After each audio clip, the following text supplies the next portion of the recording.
વડોદરા શહેરના વાઘોડિયા ચોકડી વિસ્તારમાં ફાયરિંગની ઘટના બની।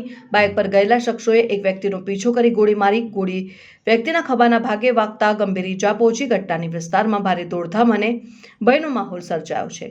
ઇજાગ્રસ્તને પ્રથમ એસએચજી હોસ્પિટલ અને બાદમાં ખાનગી હોસ્પિટલમાં ખસેડાયો। વડોદરા શહેર અને ગ્રામ્ય પોલીસની ટીમો તાત્કાલિક ઘટના સ્થળે પહોંચી। એફએસએલની ટીમે સ્થળ ઉપરથી પુરાવા એકત્ર કરવાની કાર્યવાહી શરૂ કરી છે। હુમલાખોરો ઘટનાને અંજામ આપી ફરાર થઈ ગયા હોવાનું પ્રાથમિક માહિતીમાં સામે આવ્યું। પોલીસ દ્વારા સીસીટીવી ફૂટેજ અને અન્ય ટેકનિકલ પુરાવાને આધારે તપાસ શરૂ।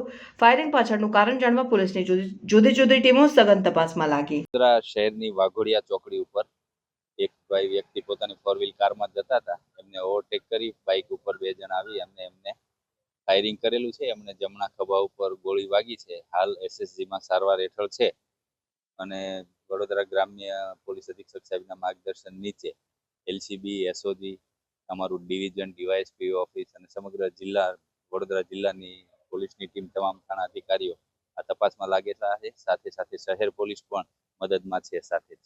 કેટલા રાઉન્ડ ફાયરિંગ કર્યા હતા એ એક્ઝેક્ટ હજી ખ્યાલ નથી। જે ભાઈને વાગ્યું છે એ સારવાર હેઠળ છે। એ જ્યારે થોડા વ્યવસ્થિત થશે અને સ્ટેટમેન્ટ આપશે ત્યારે ખ્યાલ આવશે। હાલ તપાસ ચાલુ છે। સીસીટીવી કેમેરા જોવાની પ્રક્રિયા ચાલુ છે। શહેર અને ગ્રામ્ય પોલીસ બંને સાથે મળી અને આમાં લાગી ગયેલા છે તપાસમાં।